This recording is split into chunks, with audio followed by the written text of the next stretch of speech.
The Middle of the Pack Podcast. Welcome to episode 22 of the Middle of the Pack Podcast. We are nearly into 2026, and that's what this episode is going to be all about. It is just a review of 2025, and as we look forward to 2026, we will just talk about our hopes, dreams, and aspirations. New personal bests, new miles, and new hopes for a great 2026. So this is episode 22 of the Middle of the Pack podcast. And if you're listening to this while you're running, I just want to say well done, because we are into a new year and we are, looking forward to a new year. And we're hoping, obviously, that it will be injury-free. And that's often something that is hard to achieve, particularly when we're trying hard. We're doing our best to do well. We do our stretching, we do our walking of the dogs, we sit on the edge of the bed wondering if we're ever going to get to the door today. If you remember back to Rory O'Hagan's episode, he talked about putting out your gear bag just as that motivation. If you put it out the night before, even if you're feeling like you don't really want to show up, you'll see the bag, and if you head out the door leaving the bag behind, it is going to bug you. It is going to bug you throughout the day. So it is, if you are running this morning, or if you're running this evening, or if you're running anytime during the kind of week of episode 22, well done and fair play to you, as they say here in Cork. You showed up. Because you know that this podcast isn't really about pace. It isn't really about being top of the podium. It's about celebrating everyday runners. It's about presence. It's about being in the moment. And as we're closing out 2025 and stepping into, not Christmas, but if we're stepping into 2026, it feels right to pause for a moment and not to analyze your splits, not to get bogged down with your Strava or your PBs, but just to take stock, to look back at all the kilometers you've run, all the kilometers you've managed, maybe the ones that we have missed, maybe the PBs that we've missed out. I know I was hoping to do sub 4 in the Dublin Marathon, and I ended up doing it in 4 hours and 1 minute. But that doesn't matter, because there's been other ones that I never planned to go out, or I've never planned to race, and that I've ended up doing far better than I hoped to do. And it is better than if we actually don't do any running at all. And if we look at 2025 and it wasn't the best year, that doesn't matter. 2026 we can start all over again. And I know that training blocks get interrupted. Sometimes those injuries just linger on. Sometimes life just gets in the way. And sometimes runs were cut short because either you just felt it was good to stop, or maybe you just didn't, well, you weren't up for it, but you got out the next day. And some runs I know don't happen. But yet, you're still out here running, you're still listening, you're still giving feedback, which I really appreciate, and you're still identifying, at least in some way, as a runner. And I don't mean to be smart, because you know that if you are running, you are a runner. And that's what matters. And that's what this podcast is about. It's about celebrating everyday runners. And if you have been enjoying it, which I know a lot of you have given me great feedback, and I remember Andy from the Runner's Diary podcast talking about how rewarding being part of the Runner's Diary podcast was. And I was going, yeah, if I could get anywhere near that. And I have to say, anytime I finish a park run, or anytime that I'm out for a coffee and someone pops up and just gives me feedback, or just comes over and says hello, it does feel great. And it feels great that people are getting some encouragement from this podcast, because we're not all going to break records. We are all out there to plod along. And the Middle of the Pack podcast isn't just about a position you pass through on the way to something better. It's a place where most running actually happens. We're all middle of the pack runners at some stage. And sometimes it's where the real effort is. And when we talked to Sinead Power in her episode, we talked about the fact that, she is a self-confessed back of the pack runner, where she might do a marathon in 7 hours, and that's a real effort. And that's where sometimes doubt might be common, and maybe where nobody is filming you for content, but you keep going, and she definitely keeps going anyway. And Sinead is such a motivational person, such an inspirational person, that I look at her running journey and I think, that's brilliant. She motivates me to get out every time. And every time I see her at a race, she gives you that lift. Even in the last race we did in Toker, she was asking me how do I feel about her, what did I have a plan? And I wasn't really totally motivated for the race. And she said, but that's all right. Animals hibernate at this time of the year, so the fact that we were out was credit to us, I suppose, and that just gave me that lift. And I did end up, I thought I was running a particularly good 5K race that day. Unfortunately, there was an issue with my chip, so my split times, my net and gross times were the same, so I didn't get an actual chip finishing time, which we won't go into that particular topic because I know it can be contentious sometimes. But I was really happy with the run. It was kind of reinforced to me that the journey I'm on is an improving one, which is good. And the year that's gone reminds us that, and it reminds many of us, that running doesn't sit outside life. It kind of is really a part of my life. It's a part of any runner's life. And some of us, as you know, through the episodes, have run through grief. Some of us have run through times when we felt burnt out. Some run through their nursing jobs, new parentship, even, new diagnosis, or just the quiet weight of another year that's asked more than it gave back. Others are rediscovering running, and I love that too. When we talk to people that are rediscovering what's going on in their lives, they're getting back into running.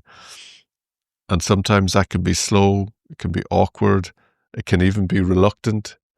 And sometimes after a time, you loosen up, you start listening to podcasts like this or the Runner's Diary, and it motivates you to do more. You start going to races, it motivates you to do more. And before you know it, you're back on that, where running is a big part of your life. And then some through injuries didn't run much at all, but you kept the idea of running alive. You did your strength and conditioning, you did work on the treadmill, you did work on the bike, and that counts more than we can ever admit.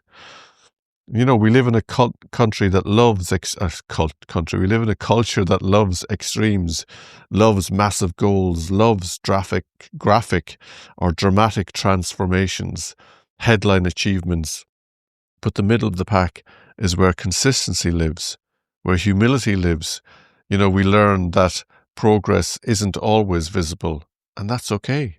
We learn that, running a race with your friends and having a chat sometimes is better than achieving that personal best. Sometimes we're running races and we miss the scenery.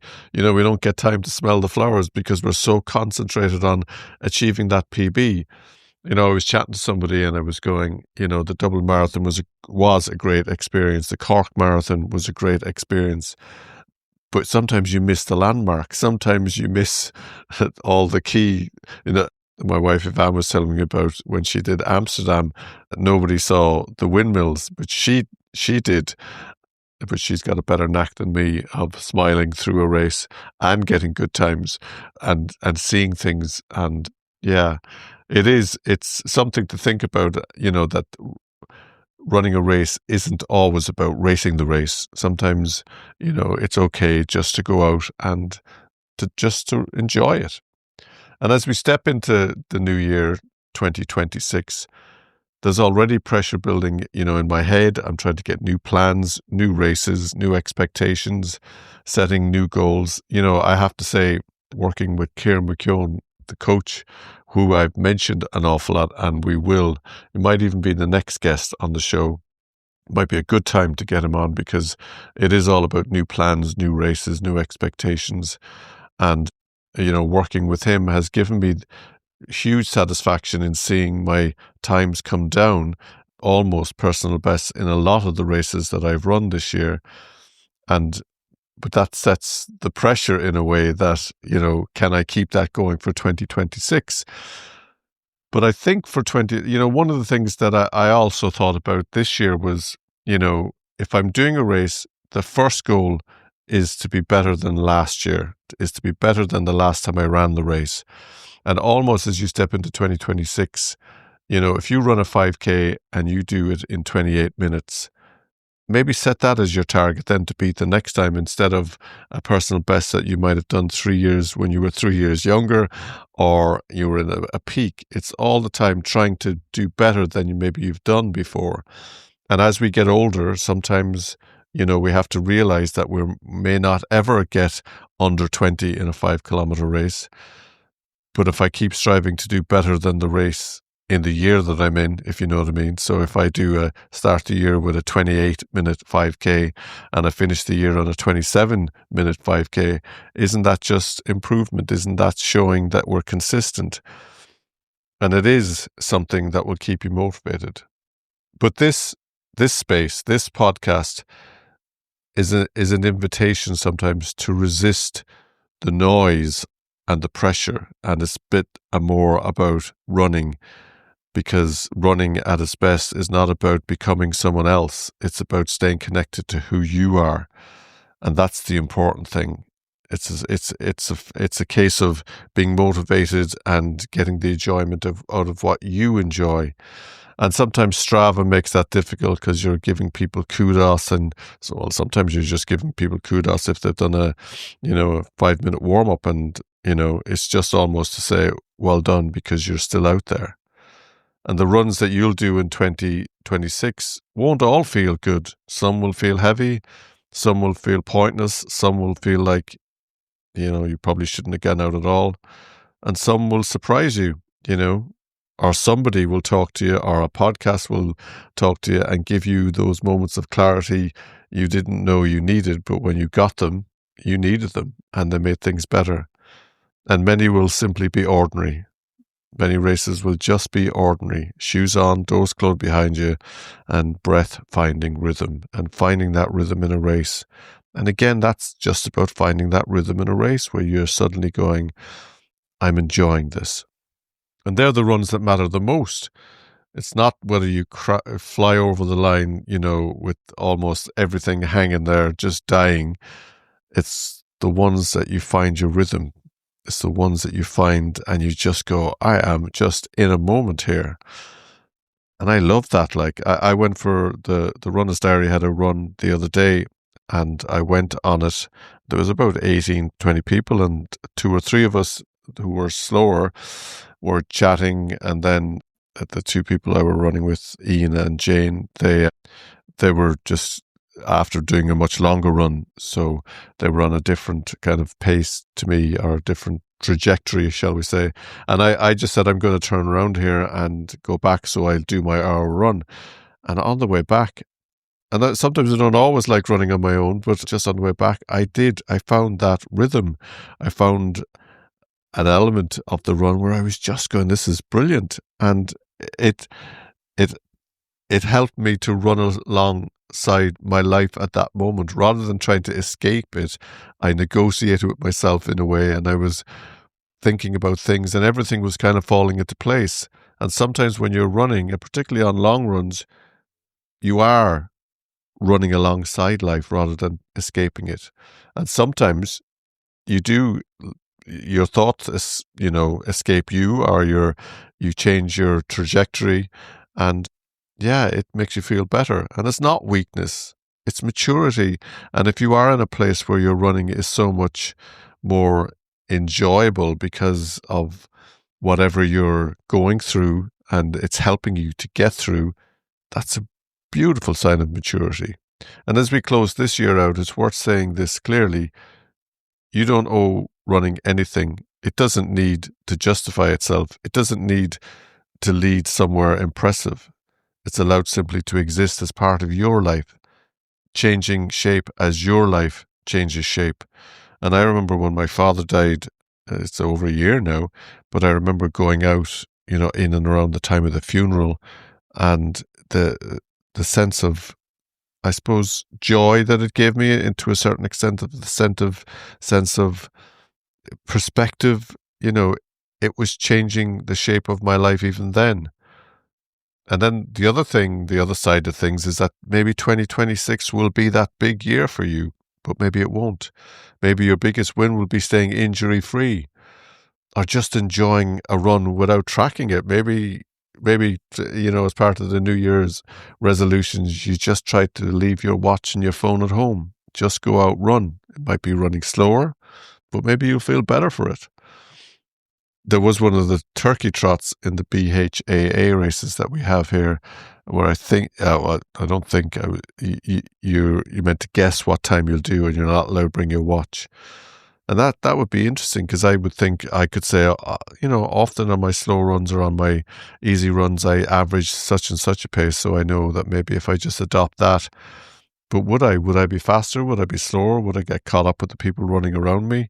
And, even in a race, even in Toker, I was going, I need to get out and I need to run at a certain pace. And then suddenly you're in the pack and you're going faster than you should be, and you need to pull back. And I think that's the maturity as well, as you get used to running, that you know that you do need to pull back to finish in the time that you want to finish. You need to be consistent with the pace that you're doing. And it's these things and these learnings that you get as you run more and more, and you talk to people more and more. I know some younger people that just go out like guns blazes. They get caught up in the whole emotion of a race, go out way too fast, and then they've ran their race in the first half of the race. But if you don't, if you're feeling better, if you're really feeling that rhythm, and you're really feeling the maturity of having run for a while, that's where the victories lie, in the middle of the pack. That's where the victory lies, where it's not all about winning the race, but you're getting better in your running journey. You're feeling better for it. You're feeling more consistent. And that's where the victory lies as a middle of the pack runner. And this podcast hopefully will continue to grow as it has been doing. And I hope that this podcast will continue to sit in that space with you. I hope that we will continue to ask honest questions, give honest answers, sharing ordinary stories, having guests on that are everyday runners, and remind us that running isn't about, anything extremely meaningful or deep or heavy, but it just reminds us that it doesn't have to be extreme to be meaningful, if you know what I mean. Because when everything else in life feels fast, running teaches us how to move at a more human pace, how to move more at our pace. And that's what I love about running. That's what I love about running with people of my own abilities, that, you can just jog along, have a conversation, and know that even running at that pace is going to improve you in the long term.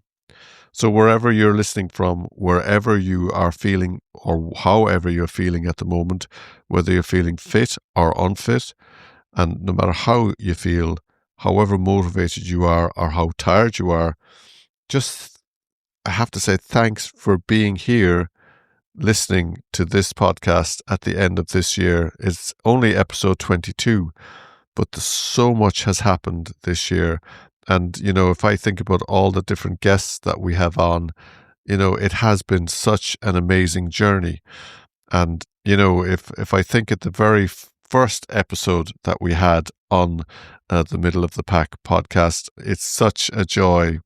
It's such a joy to remember, like, what they brought to each episode. And when we had Angeline and Fergal, my good friends from, again, being leaders at the Runner's Diary podcast event, we then continued on, and they were very helpful to me when I started out. They did the first 2 episodes, and I remember Angeline saying, "But Padraig, I don't think I'll ever going to break 4 hours." And even as we made that part of the podcast, it was brilliant when she turned around and she actually did do double marathon. She broke the 4 hours. Now, I don't think the podcast had anything to do with it, but maybe the fact that she was airing her thoughts on that podcast must have helped to an extent.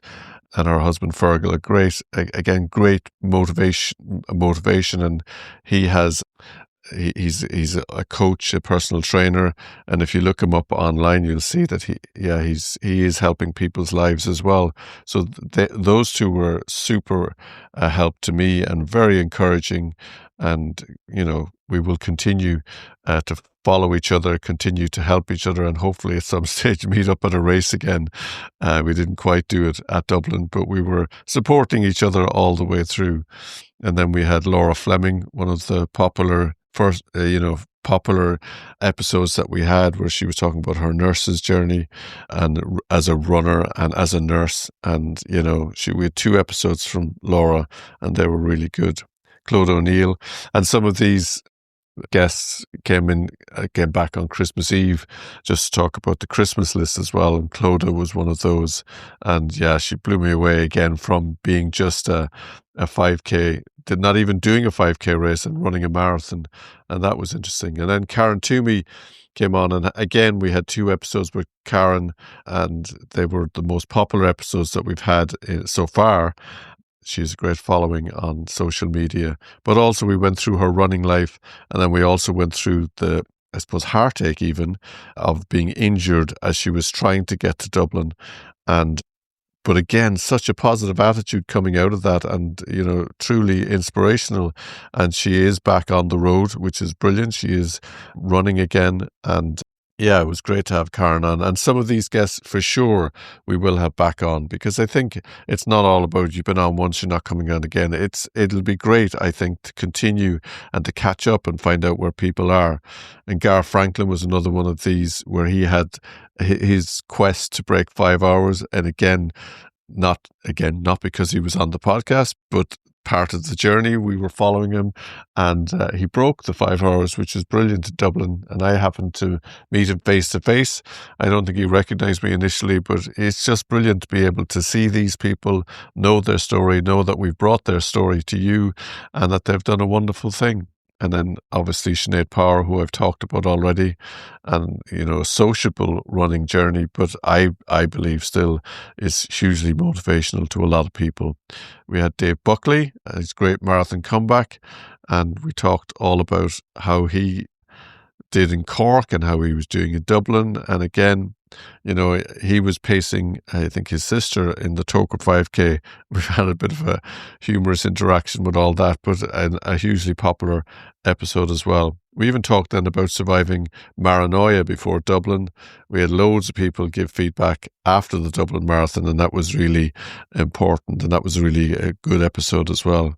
And then we went to the recovery room in Ballincollig, and that was a super episode, and still a super facility. And there's so many different facilities now spreading up around the country, where there's saunas and different ice baths and things like that. Look them up. But the recovery room in Ballincollig were brilliant for us when we visited them, and we had the recovery boots and a sauna session.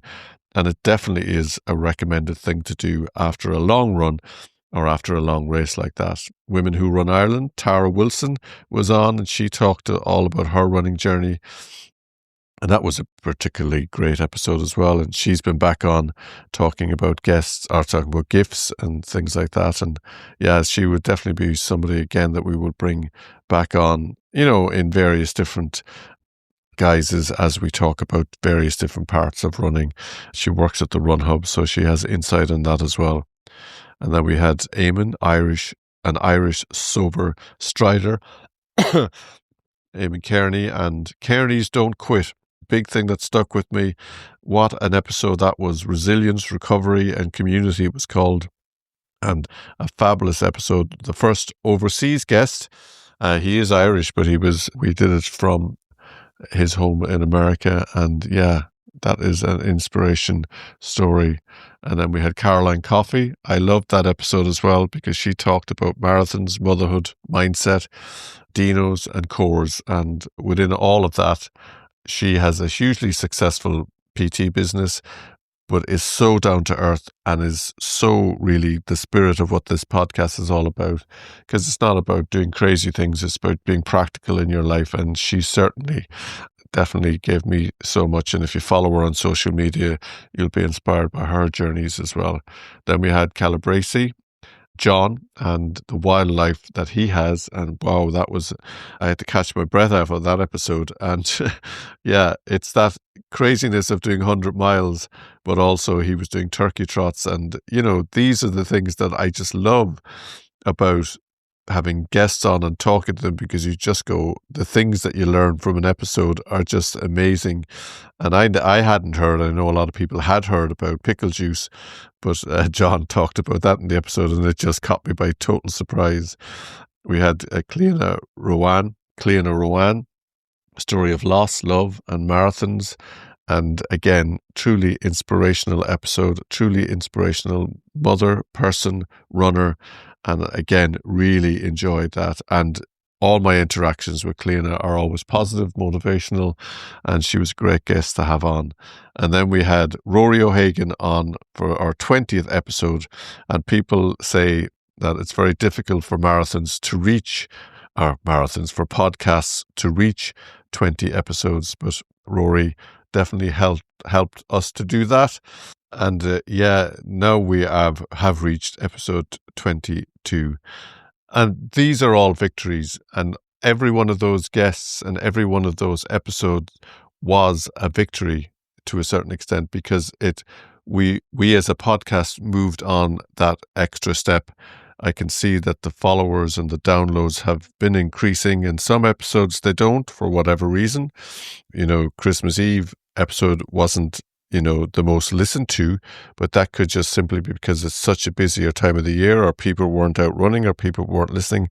But every single new episode is a victory for me, I suppose, because it helps me to sit in a space with you, as I said earlier, asking those honest questions, sharing ordinary stories, and reminding us that running doesn't have to be extreme to be meaningful.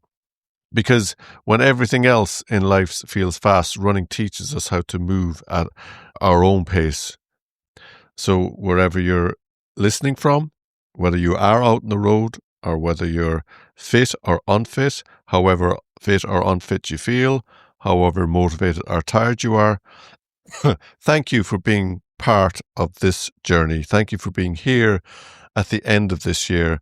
And thank you for carrying running with you in whatever way you could.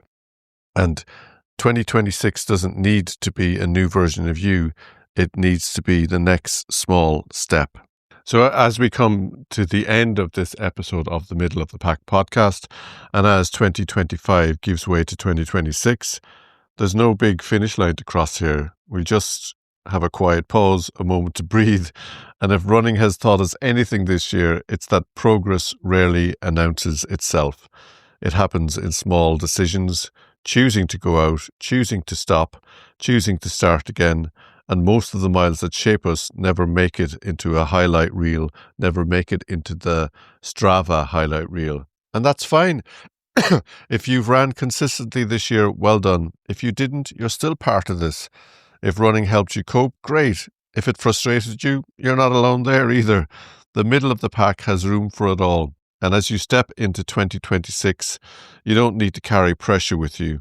You don't need a dramatic goal or a perfect plan. Just bring curiosity, bring honesty, bring a willingness to meet yourself where you are. And so wherever you are right now, some running weeks will feel like freedom, other weeks it'll feel like effort, and both are real, both count. And this podcast will be here for the in-between moments, the runs that aren't special, the thoughts that surface halfway through, the quiet satisfaction of finishing somebody nobody else saw, or finishing something that nobody else saw. So wherever you are right now, whether you're cooling down, heading home, or just listening, thank you. And thanks to everyone that's contributed for giving your time, giving time to yourself. And thank you for staying in the middle of the pack. Thank you for listening to the middle of the pack. And thank you just for being part of this journey with me, where real running happens. So take care of yourself, run when you can, rest when you need to, and we will see you in 2026. So for this week,